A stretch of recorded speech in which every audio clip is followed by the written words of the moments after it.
ونتوكل عليه ونعوذ بالله من شرور أنفسنا ومن سيئات أعمالنا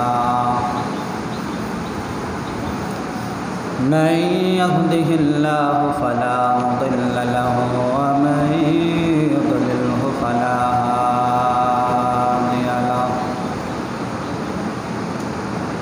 ونشهد أن لا إله إلا الله ونشهد أن سيدنا وسندنا ونبينا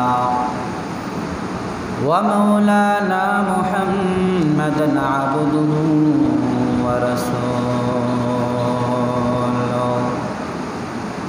صلى الله تعالى عليه وعلى آله وأصحابه وبارك وسلم تسليما كثيرا أما بعد فأعوذ بالله من الشيطان الرجيم بسم الله الرحمن الرحيم وما أرسلناك إلا رحمة للعالمين وقال رسول الله صلى الله عليه وسلم لا يؤمن أحدكم حتى أكون أحب إليه من والده وولده والناس أجمعين أو كما قال عليه الصلاة والسلام ونحن على ذلك من الشاهدين والشاكرين والحمد لله رب العالمين بلغ العلا بكماله كشف الدجى بجماله حسنت جميع خصاله صلوا عليه وآله محمد में आकर कफर को मिटाया कफर को मिटाकर सदाकत बताया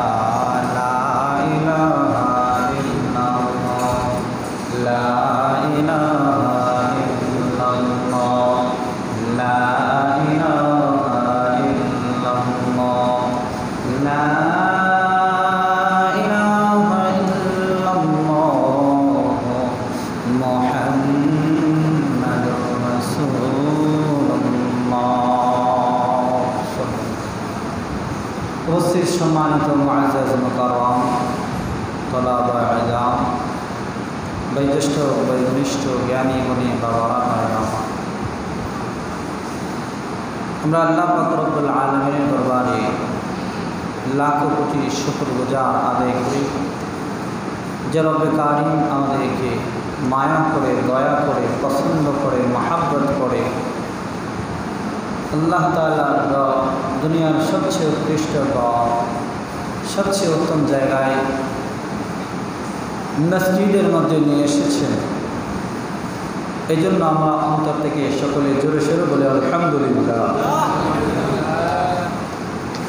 আল্লাহ পাক যাদেরকে তৌফিক দান করেন তারাই নেক আমলে অংশগ্রহণ করতে পারে। এলাকায় বহু মানুষ আছে যারা জুমার নামাজটুকু পড়ে না, কি বলেন আছে না নাই? বহু মানুষ আছে যারা 5 ওয়াক্ত নামাজও ঠিকমতো পড়ে না, আছে না নাই? কিছু মানুষ আছে এরা 1 ওয়াক্ত 2 ওয়াক্ত পড়ে, আর কিছু মানুষ আছে এরা 5 ওয়াক্ত ধরেই পড়ে, আর কিছু মানুষ আছে একেবারেই পড়ে না, আছে না নাই? শুধু জানাজার নামাজ যদি কোথাও হয় তাইলে এরা পড়ে। আল্লাহ পাক রব্বুল আলামিন দুনিয়াতে আমাকে আপনাকে পাঠাইছেন। বলেন পাঠাইছেন কে? আরো জোরে বলেন কে পাঠাইছে? আল্লাহ। আমাদেরকে পাঠানোর পিছনে একটা কারণ আছে তো। আমরা আমাদের সন্তানদেরকে বিদেশ পাঠাই। বিদেশ পাঠাই কেন পাঠাই? যে সন্তানগুলি বিদেশ যাইয়া টাকা কামাই করবে, টাকা ইনকাম করবে, বিদেশ থেকে টাকা দেশে আয় না, আরামভাবে চলবে, পিতা মাতাও ভালোভাবে চলবে। এখন সন্তান যদি বিদেশ যাইয়া ভালোভাবে না চলে, ভালোভাবে ইনকাম না করে, তাইলে দেশে আইসা সে আরাম করতে পারবে? কথা বলে না, পারবে? পারবে না। তো আল্লাহ তাআলা দুনিয়াতে আমাদেরকে পাঠাইছে। নবী করিম সাল্লাল্লাহু আলাইহি ওয়াসাল্লাম হাদিসে ইরশাদ ফরমান, আদ-দুনিয়া সিজনুল মুমিন ওয়া জান্নাতুল কাফির। তো দুনিয়াটা হইল, এটা কাফিরদের জন্য একটা জান্নাত, আর মুমিন যারা আছে এদের জন্য হলো একটা কয়েদখানা, জেলখানা। তারা চাইলেই কিছু করতে পারবে না। জেলখানায় যারা গেছেন চাইলেই কি সব কিছু করা যায়? যায় না। নির্ধারিত সময় আছে। যখন আপনার গোসলের সময় গোসল দিতে হবে, বসে থাকা যাবে না। যখন খাবারের সময় খেতে হবে, বসে থাকা যাবে না। যখন ঘুমের সময় ঘুমাতে হবে, বসে থাকা যাবে না। যখন একটু হাঁটা চলার সুযোগ দেয়, একটু মাঠে নিয়ে সারে, ওই সময় ওখানেই যেতে হবে। জেলখানার বেগ যখন বাড়ি মারে, যখন যেটার জন্য বাড়িতে ওঠাতেই যেতে হয়, যখন হাজিরা দেওয়ার সময় হাজিরা দিতে হয়। এখন কোনো আসামি যদি বলে যে না আমি হাজিরা দিব না, খাওয়ার সময় খাবো না, ঘুমের সময় ঘুমাবো না, তাহলে ওই আসামি কি আরামে থাকবে না বেআরামে থাকবে? আল্লাহ তাআলা দুনিয়াটাকে একটা জেলখানার মতোই বানায় রাখছেন মুমিনের জন্য, কাফেরদের জন্য নয়, বেঈমানদের জন্য নয়, ইহুদি খ্রিস্টান বৌদ্ধদের জন্য নয়। যারা মুসলমান খাঁটি এদের জন্য আল্লাহ পাক বানায় রাখছেন এটা একটা জেলখানা। ওই কেমনে জেলখানা? ও যারা খাঁটি পথে চলে, সুদ খায় না, ঘুষ খায় না, হারাম খায় না, খারাপ কাজ করে না, এরা সমাজের মধ্যে যখন চলাফেরা করে এদের চলাটা কষ্ট হয়ে যায়। মন চাইলেই গরুর গোশত কিনে খাইতে পারে না, মন চাইলেই দামি দামি পোশাক পরিধান করতে পারে না, মন চাইলেই গাড়ি নিয়ে চলাচল করতে পারে না। কেন? তার কাছে টাকা নাই। হারাম পথে চলার কারণে সে গরিব হয়ে আছে। এক বেলা খায় কিন্তু হালাল খায়, 3 বেলা খায় কিন্তু হারাম খায় না। বলেন উত্তম কোনটা, হালাল না হারাম? আর যদি বলেন হালাল না হারাম? আমরা সবাই কি চাই? হারাম চাই না হালাল চাই?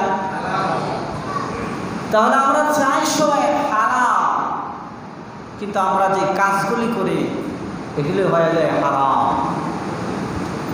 যখনই আমরা কোনো একটা কাজ করতে যাব, তখনই আমাদের চিন্তা থাকবে যে আমি যে কাজটা করতেছি এটা কি হালাল নাকি হারাম। এই এতটুকু চিন্তা যার ভিতরে থাকবে, ও হারামের দ্বারে যাইবে না। এই চিন্তাটা যখন তার অন্তরে শেষ হয়ে যায়, নিঃশ্বাস হয়ে যায়, দেখেও দেখে না, শুনেও শুনে না, বুঝেও বুঝে না, ওই লোকটাই হারাম কাজ করতে পারে। কথা বলেন ঠিক না বেঠিক? যারা হারাম খায়, এই জিনিসটা হারাম, এটা না যায় না খায়, কথা কয় না। সুদে হারাম, এটা জানে না কয়জন? সমাজের প্রত্যেকটা শ্রেণীর মানুষ জানেনি না জানে না? তারপরে দেওয়া নেওয়া দুটাই অপরাধ, সমান অপরাধ। তারপরে মানুষ করে কেন? একটু ভালো চলার জন্য। না, এটা তো ভালো চলা যায় না। 40 বছর এই টাকার মেয়াদ, এরপরে আর কোনো কাজে লাগবে না, এটা ধ্বংস হয়ে যাবে। আল্লাহ তো কিন্তু ধ্বংস করে দেয়। যারা খায় এদের দুনিয়াতেই দুইটা ক্ষতি হয়। এক, তাদের পেট বড় হয়ে যায়। দুই, তাদের চেহারা বিগড়ায় যায়, চেহারা নষ্ট হয়ে যায়, খিঞ্জিরের চেহারার মতো হয়ে যায়। একটা ওষুধ বলে নেয় কাটটা, 4 জন সুদখোরের নাম লেখা আপনার ক্ষেতের 4 কোনায় গেড়ে দেবেন, আপনার ক্ষেতে পোকামাকড় ধরবে না। তার মানে পোকামাকড় কাটটা সুদখোর যারা আছে এদেরকে ঘৃণা করে, এদের নামের উপরে ওই পোকামাকড় তার খেতে যায় না।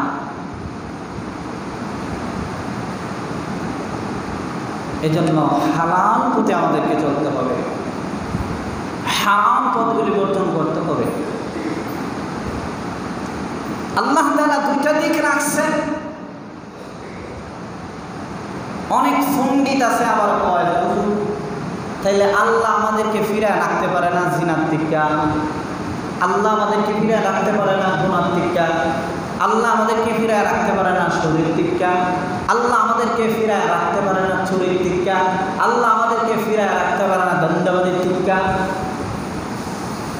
কারণ আল্লাহ ফিরায় না এই জন্য যে ইচ্ছার রশিটা আল্লাহ হাতে দিয়া দিছেন, যে বান্দা এটাই পরীক্ষা, আমি আল্লাহ দুটা রাস্তায় খোলা রাখলাম, হালাল পথটাও খোলা রাখলাম, হারাম পথটাও খোলা রাখলাম, তোমার ইচ্ছার উপর মনের উপর আমি ছেড়ে দিলাম, আমি দেখব তুমি কি হালাল পথে যাও নাকি হারাম পথে যাও। এখন যদি আল্লাহ ফিরায় নেয় তাহলে তার পরীক্ষা হলো না, আল্লাহ পাক পরীক্ষা করেন, দেখি আমার বান্দা কোন পথে যায়। দুনিয়ার যে সমস্ত পরীক্ষা আছে, প্রশ্নপত্র আগে আউট হয়, আগে যদি আউট হয়ে যায় জেনে ফেলে তাহলে প্রশ্ন কিন্তু পাল্টায় দেয়। আর আল্লাহ পাক রব্বুল আলামিন কবরে যে প্রশ্ন হবে এই প্রশ্ন আগেই আউট করে দিয়েছেন, সুবহানাল্লাহ বলে। তাহলে প্রশ্ন আউট করে দিয়েছেন, সব মানুষদেরকে জানায় দিয়েছেন, তো উত্তরটা কি? দুনিয়ার ছাত্রছাত্রীরা এরা প্রশ্ন যদি জেনে যায় বই থেকে নকল করে নিয়ে যায় যে এটাই লিখে দেব, কিন্তু আল্লাহ পাক প্রশ্ন তো জানায় দিয়েছেন, উত্তরটা কি হবে সেটাও জানায় দিয়েছেন। জোরে বলেন না সুবহানাল্লাহ। উত্তরটাও জানায় দিয়েছেন, এরপরেও মানুষ কেন এই উত্তরগুলি দিতে পারে না? শতকরা 80% মানুষ উত্তরগুলি জানে না। তোমার রব্বুকা, ফেরেশতারা তো বাংলা দিতে না, ফেরেশতাদের ভাষা কি? আরবি। জোরে বলেন কি? আরবি। এরা আরবিতে প্রশ্ন করব, আরবিতে উত্তর দিতেই হবে। দুনিয়াতে আরবি ভাষা যারা ঘৃণা করেন, ইংরেজিকে প্রাধান্য দেন, কবরে যাওয়ার পরে আপনার ইংরেজি চলবে না, বাংলা চলবে না, ফার্সি চলবে না, উর্দু চলবে না, মরার পরেই কবরের মধ্যে আরবিতে প্রশ্ন শুরু হয়ে যাবে, আপনাকেও আরবিতে উত্তর দিতে হবে। ফেরেশতারা এসে বলবে মার রব্বুকা, তোমার রব কে? যদি সে ভালো কাজ করে থাকে, জিন্দেগিতে ভালো আমল করে থাকে, হারাম পথে চলে থাকে, তাহলে সে জবাব দিয়ে দেবে রব্বি আল্লাহ। সুবহানাল্লাহ। জবাবটা কি দিবে? রব্বি আল্লাহ। কি দিবে? সবাই বলেন কি দিবে? রব্বি আল্লাহ। শিখার দরকার আসেনি? কবরের প্রথম প্রশ্ন আমার রব্বুকা। তখন যারা ভালো কাজ করে দুনিয়াতে, আরবি ভাষা জীবনে শিখেও নাই, পারও নাই, কিন্তু ভালো কাজ করেছে, নামাজ পড়েছে, হজ করেছে, যাকাত দিয়েছে, রোজা রেখেছে, কোরবানি দিয়েছে, ভালো ভালো আমলগুলি করেছে, খারাপ কাজ করে নাই, সুদ ঘুষ হারাম করে নাই, খায় নাই হারাম জিনিস, ও অটোমেটিক উত্তর দিয়া দিতে পারবে। যখনই তাকে প্রশ্ন করা হবে রব্বি মার রব্বুকা, তখনই সে জবাব দিয়ে দেবে রব্বি আল্লাহ। দ্বিতীয় নাম্বার ফেরেশতা বলবে মান দীনুকা, তোমার দিনের নাম কি? তখন যদি সে ভালো মানুষ হয় তাহলে উত্তর দেবে দীনিয়াল ইসলাম। জোরে বলেন কি বলবে? আর জোরে বলেন কি বলবে? দীনিয়াল ইসলাম। কারণ কেন এই প্রশ্ন করবে? মান দীনুকা, এই প্রশ্নটা কেন করবে? মান রব্বুকা, এই প্রশ্নটা কেন করবে? কারণ এই প্রশ্ন করার মানেই হলো যে মান রব্বুকা, তোমার রবকে। তার মানে দুনিয়াতে বহু রব ছিল, আসেনি না? আসে না? কথা কয় না? আসেনি? 800 কোটি মানুষ পৃথিবীতে বসবাস করে, 200 কোটি মানুষ আল্লাহকে ডাকে, বাকি 600 কোটি মানুষ এরা আল্লাহ ছাড়া অন্যজনকে রব মানে, প্রভু মানে, আল্লাহ মানে, ভগবান মানে, কৃষ্ণ মানে, রাধা মানে। কথা বলেন ঠিক না ঠিক? আর যারা বাবারে মানে এরা হই হর যা হই।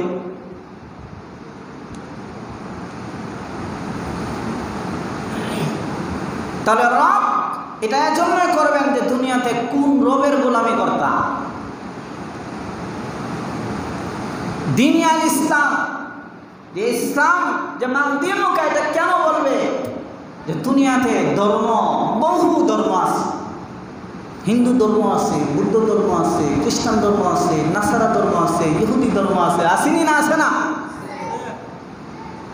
আল্লাহ বলেন ইন্নাদ দীনা ইনদাল্লাহিল ইসলাম, ইসলামই হচ্ছে একমাত্র আমার কাছে মনোনীত ধর্ম। তার মানে ইতিপূর্বে আরো বহু ধর্ম এসেছে, এই জন্য মনার পরে তো সব এক। পৃথিবীর শুরু থেকে নিয়ে শেষ পর্যন্ত, আদম নবী থেকে নিয়ে শেষ মানুষটা পর্যন্ত যত মানুষ আসছে সব কিন্তু এক ধর্মের লোক না। কথাটা বুঝাইতে পারছি? মুসা নবী ধর্ম ইহুদি ধর্ম, ঈসা নবী ধর্ম খ্রিস্টীয় ধর্ম,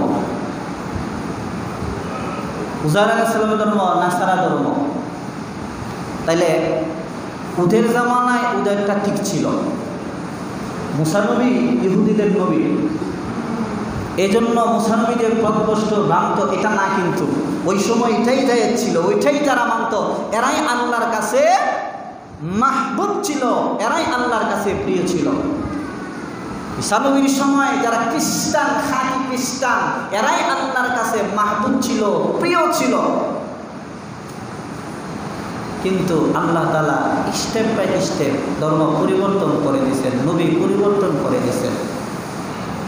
এখন আমাদের নবীর কাছে আয়েশা, হযরত মুহাম্মদ মুস্তাফা সাল্লাল্লাহু আলাইহি ওয়াসাল্লামের কাছে আয়েশা আল্লাহ পাক আরেকটা ধর্ম দিয়েছে। এই ধর্মটার নাম হলো ইসলাম। কি ধর্ম? ইসলাম অর্থ কি? মুসলমান অর্থ কি? ইসলাম অর্থ শান্তি, সবাই বলতে পারলেন। মুসলমান অর্থ কি? কোন হিন্দু যদি রাস্তায় দাঁড় করে আপনাকে বলে মুসলমান, তোমার নামের অর্থ কি বলো? তুমি যে মুসলমান দাবি করো, এই মুসলমান অর্থ কি বলো? তখন কি বলবেন? মুসলমান অর্থ কি জানেন না? আত্মসমর্পণ করা। কি করা? যে আমি মুসলমান, আমি আত্মসমর্পণ করলাম, আমার কোনো ইচ্ছা নাই, আমার কোনো অধিকার নাই, সব কিছু আল্লাহ। আল্লাহ 5 ওয়াক্ত নামাজ দিয়েছে, আমি 5 ওয়াক্ত নামাজ পড়বো, এখানে আমার কোনো ইচ্ছা নাই, অধিকার নাই। আল্লাহ যাকাত ফরজ করে দিয়েছেন, ফরজ আমি না দিয়ে থাকতে পারবো না, যাকাত না দিয়ে থাকতে পারবো না। যদি ফরজ হয় এটা আমার কোনো ইচ্ছা নাই, এটা আল্লাহর ইচ্ছা। হজ ফরজ হয়ে আছে, এটা আল্লাহর ইচ্ছা, আমার ইচ্ছা না। আমি চাইলেই না করে থাকতে পারবো না যদি আমার উপর ফরজ হয়ে যায়। রোজা এটা ফরজ, এটা আল্লাহর ইচ্ছা, এটা আমি চাইলেই রোজা না রেখা থাকতে পারবো না যদি আমি সুস্থ সবল থাকি, শরীয়তের কোনো কারণ, কোনো বিধান যদি না পড়ে। তাহলে মুসলমান মানে আত্মসমর্পণ করা। তো আত্মসমর্পণ করা মানে কি? সিলিন্ডার। পুলিশ যখন আসামি ধরে, পিস্তলটা ধরে, তখন হাতটা কি উপরের দিকে উঠায়? হাতটা উপরের দিকে উঠায় যে আমি আত্মসমর্পণ করলাম, আমি আর নড়াচড়াও করব না। তাহলে আল্লাহর কাছে আত্মসমর্পণ কইরা মানুষ নামাজ পড়ে না, হজ করে না, রোজা রাখে না, যাকাত দেয় না, কুরবানি করে না, আছে না নাই? তাহলে ওর নামের সাথে কামের মিল নাই, আল্লাহর সাথে বাটপারি করতেছে। কথা বলেন ঠিক না বেঠিক?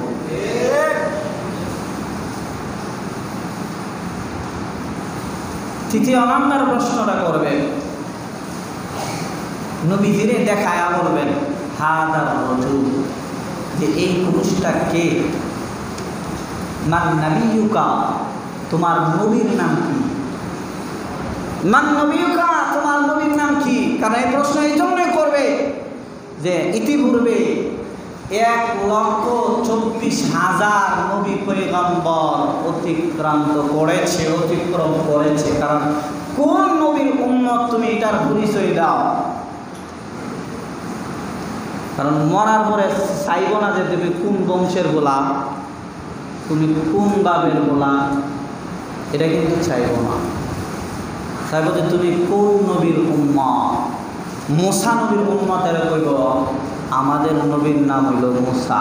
ঈসা নবীর উম্মতের কইব আমাদের নবীর নাম হইল ঈসা। আর আমার আপনার নবী মুহাম্মদ সাল্লাল্লাহু আলাইহি ওয়াসাল্লামের উম্মত যারা, তারা বলবে আমাদের নবীর নাম হযরত মুহাম্মদ মুস্তাফা সাল্লাল্লাহু আলাইহি ওয়াসাল্লাম। জোরে বলেন না সুবহানাল্লাহ। দুনিয়াতে যতই আপনি কবরের প্রশ্ন মুখস্থ করে যান, মুখ দিয়ে বের হবে না। 1000 কোটিবার আপনি মুখস্থ করে যান, মুখ দিয়ে বের হবে না, আপনি দিতে পারবেন না। আপনি একবার মুখস্থ করেন নাই, কিন্তু ভালো ভালো কাজ করে গেছেন, আপনার মুখ দিয়ে অটোমেটিক প্রশ্নের জবাব বের হয়ে যাবে। সুবহানাল্লাহ। এখন আপনার চিন্তার ব্যাপার, আপনি কি করবেন? ভালো পথে চলবেন না খারাপ পথে চলবেন, এটা আপনার ব্যক্তিগত ব্যাপার। আপনি জান্নাতে যাবেন না জাহান্নামে যাবেন, এটা আপনার সিদ্ধান্ত। যদি আপনি ভালো পথে চলেন, ভালো কাজ করেন, আল্লাহ জান্নাত দেবে। যদি খারাপ পথে চলেন, খারাপ কাজ করেন, আল্লাহ জাহান্নাম দেবে। কারণ আল্লাহ পাক এগুলির আলোচনা মানুষের দ্বারে দ্বারে, কানে কানে, প্রত্যেকটা মানুষের অন্তরে আল্লাহ পাক পৌঁছায় দিয়েছে। হিন্দু যারা আছে, অন্য ধর্মের অনুসারী যারা আছে, এরার কিন্তু বিশাল একটা সুযোগ আছে। বলে কি সুযোগ?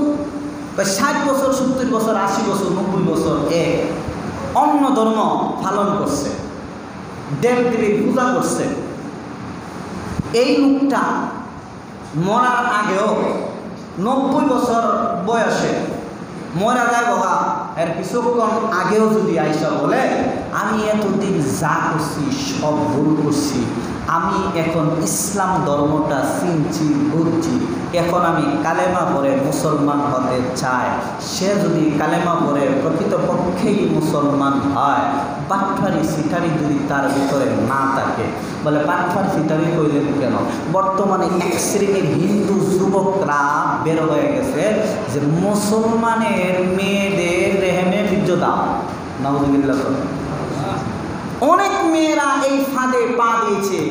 হিন্দু ছেলেটা এসে বলে আমি মুসলমান হব, এবিটিবিট কইরা কালেমা কইরা মুসলমান হয়।